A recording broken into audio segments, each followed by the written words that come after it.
Hey everyone, welcome to my channel. Disclaimer, because I have to use a trigger warning because I'm not Eugenia Cooney. Anyways, so Eugenia she was saying she don't understand why people are harassing her when there are bigger issues to worry about. Well, child safety is always a big issue. You know, Pastel Bell tweeted about that today. And Pastel Bell's right about that. You say there are bigger issues to worry about. You're on a platform and you obviously are exploiting your ED to get paid, to get profit.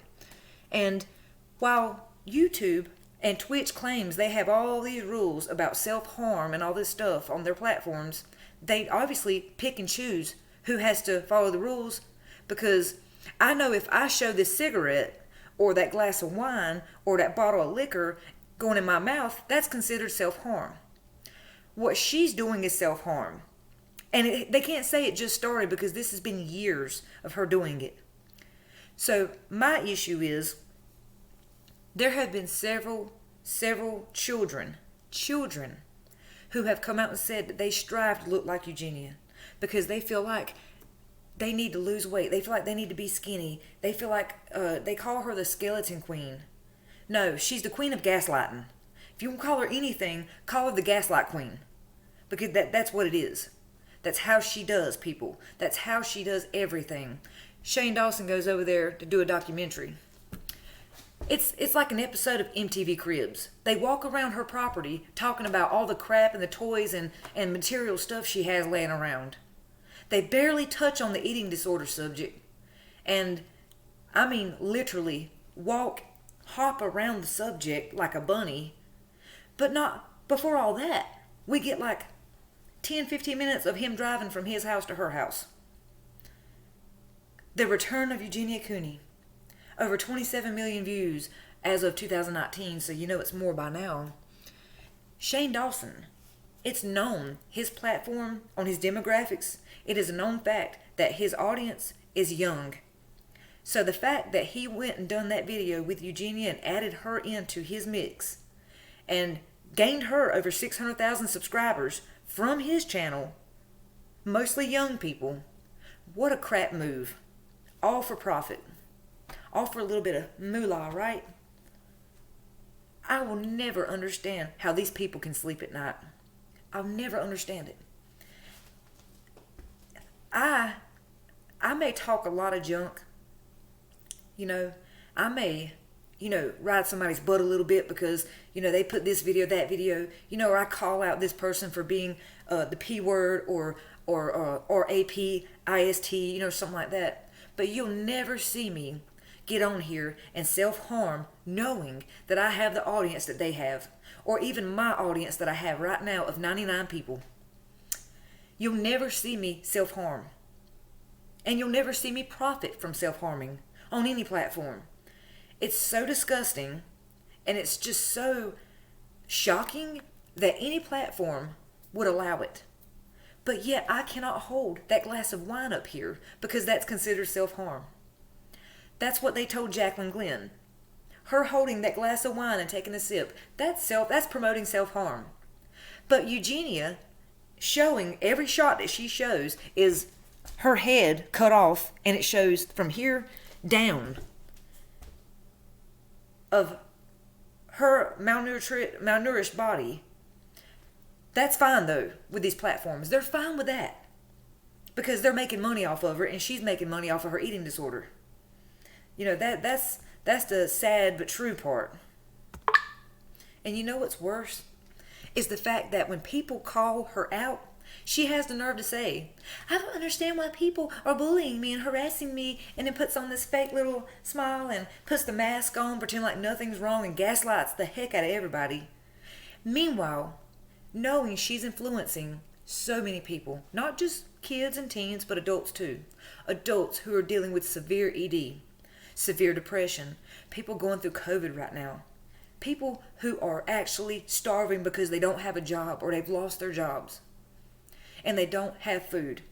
But yet these influencers like Eugenia sit on their pedestal and open up little gifts and knickknacks they've ordered off the internet, and they play with plushies, play video games, and just gaslight everybody. And abuse the platform because they don't have to follow the rules, right? But then channels like mine, because I only have 99 subscribers, which is a lot to me. But YouTube, it's not. I'm nothing to YouTube because they're not making bank off of me. So I have to follow the rules. But if I was a big influencer who had hundreds of thousands of subscribers, oh, well, just push it under the rug. It's fine. Don't even address it. Oh, and make sure you do a crappy YouTube apology video. Make sure you do that because that's what all big YouTubers do when they mess up. We've seen some of the worst YouTube apology videos. Shane Dawson, Mini Lad. I'm just like, geez, YouTube, get it together. Keep your word. Step up and enforce the rules. You got people, creators out here, bigger creators, who are abusing the copyright system. You tell me how I'm getting copyright claimed by Onision from Cool Guy Kai's channel. Because Kai said that was their channel for years. And Landybot channel.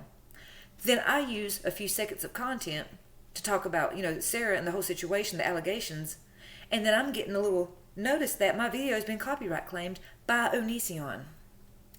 How can that be when that's Cool Guy Kai's channel, unless Onision owned that channel the whole entire time and Kai lied to everyone, acting like it was Kai's channel, when basically all of Kai's fans was putting that money into Onision's pocket. And I believe that's what happened. I think it was Onision's channel, and Kai was just uploading the content to put the money in Onision's pocket. How else can Onision copyright claim me? It says copyright owner Onision. How can he own? He has to own Kai's channel. I mean, can you not copyright claim it any other way? But again, we've seen several big influencers copyright claim and strike smaller channels and get away with it. And YouTube does nothing because they want to keep their big creators happy. You got to keep them on that pedestal up there. And we got to idolize them because you know what's happening? We're making the wrong people famous. That's what's happening. We have all idolized and put the wrong people up on these high-ass pedestals and made them famous. And they've made millions off of our watch time, off of these ads, merch, Patreon. And then you got these YouTubers like Jake Paul and Tana Mojo and all them who literally just babble on about the dumbest stuff, making millions. But you've got other channels who work really hard and can't even get a sponsor, can't even get an ad. They have hundreds of thousands of subscribers.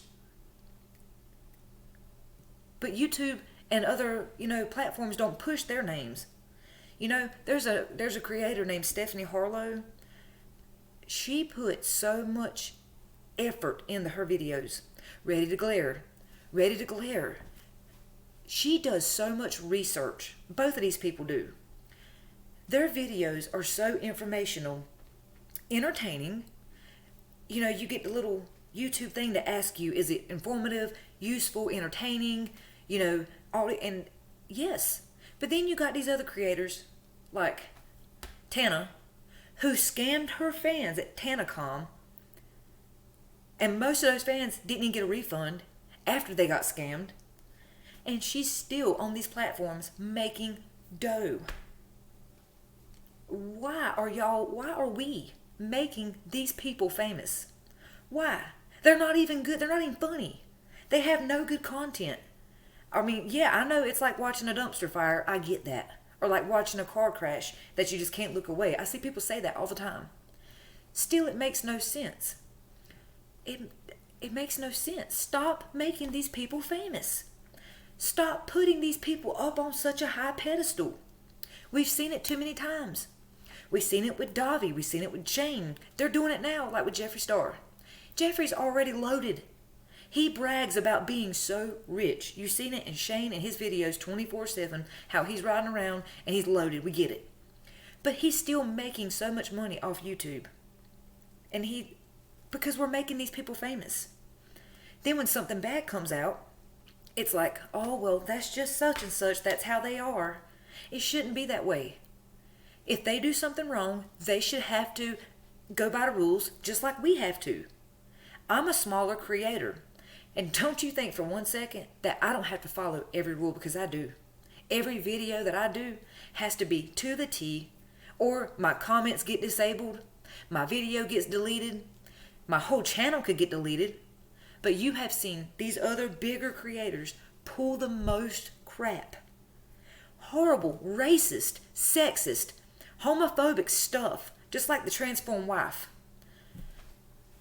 Morgan and Paul, the transformed wife, are literally sitting on their channels being homophobic. Is that not hate speech? What else is it?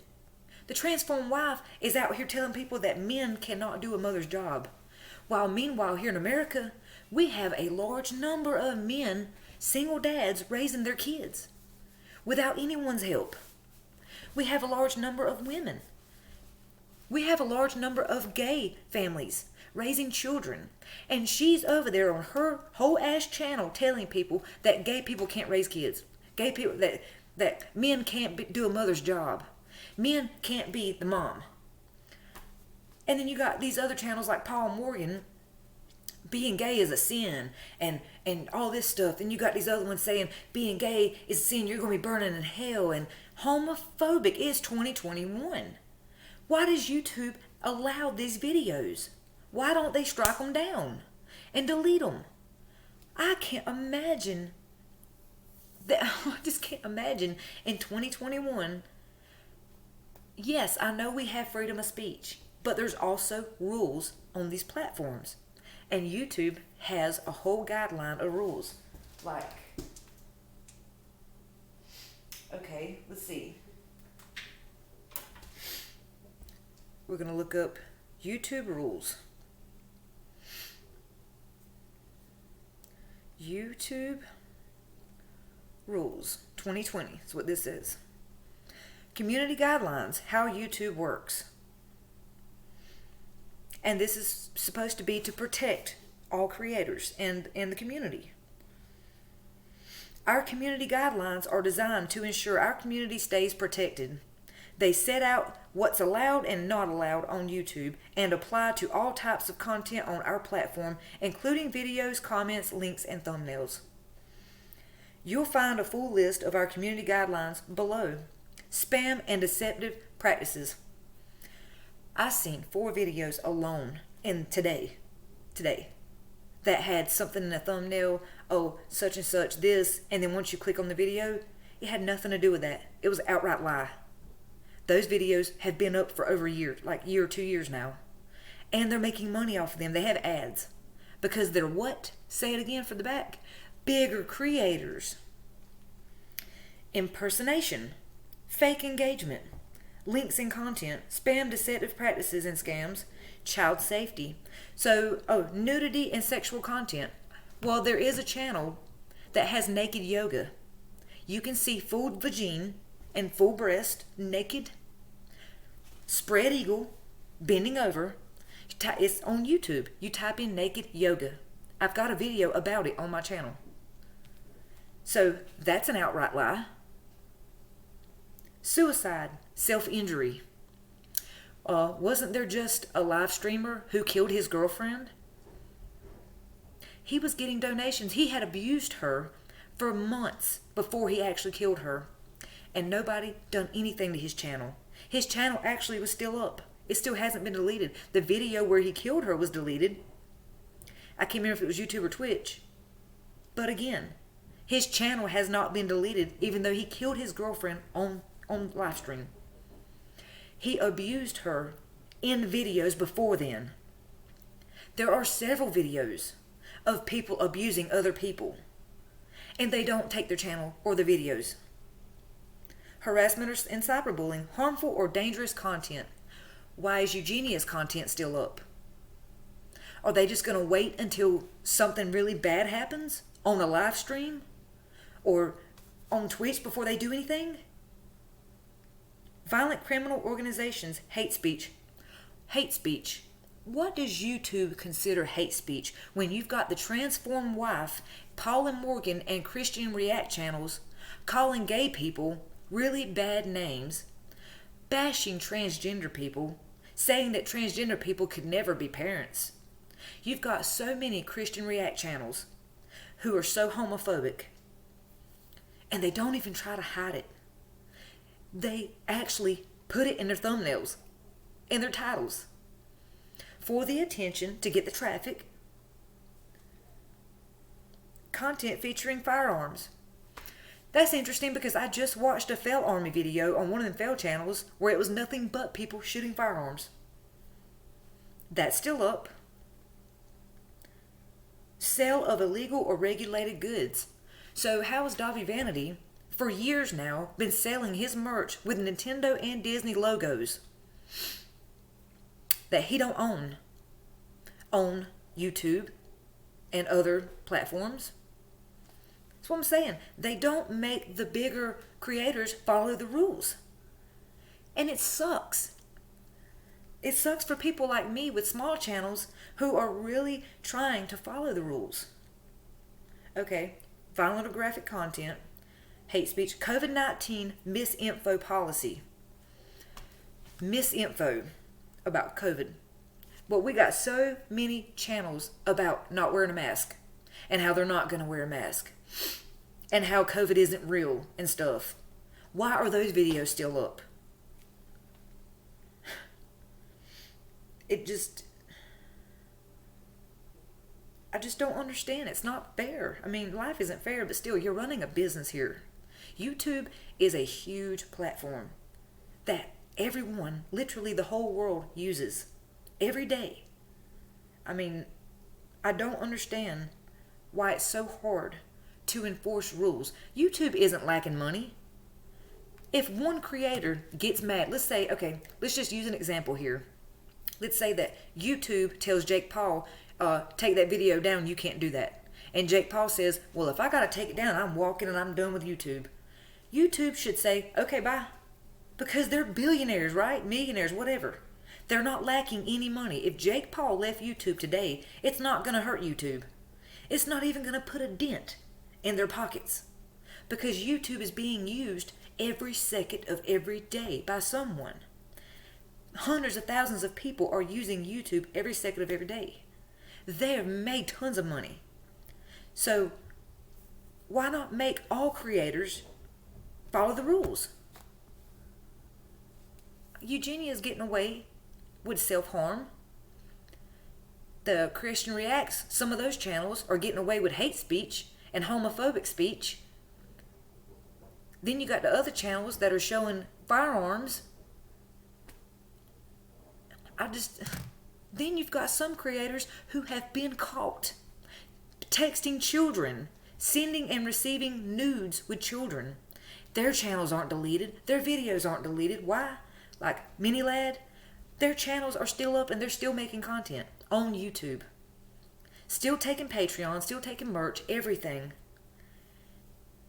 And they've even, Mini Lad made a video addressing and admitting to what he did. Yet he is still allowed on YouTube, which has children, teens, minors. But you've admitted to sending and receiving nudes with minors, right? Your channel should be deleted. Look at all these child abusers like Daddy of Five. Did you see how long it took for YouTube to actually ban the channel and delete it? How long? Forever. Like, they actually had to be on the news and be going to court and like a serious deal with the children's biological mother. And YouTube, I guess, didn't want to get drug into it because YouTube allowed them to abuse their kids in so many videos and get paid to do it. And YouTube got paid to let them do it. And then finally, they delete the channel. You know what? How about when that first video goes up and the person at YouTube watches it and says, hey, wait a minute. This is child neglect, child abuse, hate speech, whatever it is. Take them down right then. Don't allow them to make 5 more years of content. Don't allow 30 more videos to come out before you do anything. It's hurting our community. And then y'all want to get mad when the rest of us say something. Like about Eugenia. You want to be mad at me for calling out what's going on with Eugenia? Be mad. I'd rather you be alive and be mad than something worse. All because you follow and believe you should look like how she looks. You don't. That girl is not healthy and not living healthy. But see, again, YouTube is allowing her to portray she's healthy, to put on a facade like she's happy and healthy, and I just don't know why everybody feels that way. So people are being gaslighted. People think that she is physically and mentally okay when she's not. Therefore, the community, when they look like she does, they think they're okay. When their collarbones are sticking out, well, Eugenia's collarbone's sticking out, she's okay. Look how happy she is. Because platforms are allowing her. We got to wake up. All these racist stuff like Shane Dawson. Look, I used to love Shane Dawson. The Spooky Boys videos, that was my favorite. I didn't know his old school movies and shows. I didn't know the stuff with Tana until later on. I knew the Spooky Boys with Drew, with Garrett, Andrew, Ryland. That's the era that I came into. Then bam, we find out about all this older stuff. Sometimes you can say, okay, well that's old, let that go. But some of this stuff, when you watch it, you're like, oh my gosh, what was he thinking? Just like the whole shit-talking game. That's the name of the game they were playing, shit-talk. Shit-talking or whatever. They sat down and wrote out these little pieces of paper, topics, that they would put in a little pot. And they would, pick one out anonymously, just grab one, pick it out randomly. And then whatever topic you picked out, you had to shit-talk it. Shane pulls out one that says Trayvon Martin. Who wrote that? Because it didn't come in a box of games like that. I promise you. There is no Milton Bradley game or Mattel game that ever made a board game that would do something like that. Shane and these two other people sat their asses down and they wrote out Trayvon Martin. And then they played the game. So he can't do that whole fake thing of, should I do this? Should I say this? I don't know. This is really touchy. You wrote it out. You put it in that pot. I'm so sick of these influencers being up on these pedestals. You're not gods. You're human too. And even Tana, bring your butt back down here to earth because you are not up there. And if people can't see this by now, I don't know what it's going to take. What is it going to take for YouTube, Twitch, Instagram, all these apps that deal with children and deal with people with mental disorders, with body dysmorphia, and all these other issues? What is it going to take for these platforms to step up and enforce the rules for everyone? Not just me, not just you, but everyone. Think about that. If you got something you want to say, leave it in the comments. I don't delete comments and I don't close my comments because I refuse to be like that vegan teacher. I refuse to be like Onision and Kai. I'm not doing that mess. I leave my comments open. If anybody disables my comments, it's YouTube. But if you, even like I said 100 times before, even if you disagree with me, leave a comment. I can take criticism. I am not Onision. I am not Kai. I can handle it. I'm a grown adult. And I'm fine with disagreeing. We can talk, we can interact, and still disagree. Or agree. We don't have to hate each other because we disagree. Leave a comment. Like and share. If you want to, subscribe. If you don't, it's fine. Thanks for watching.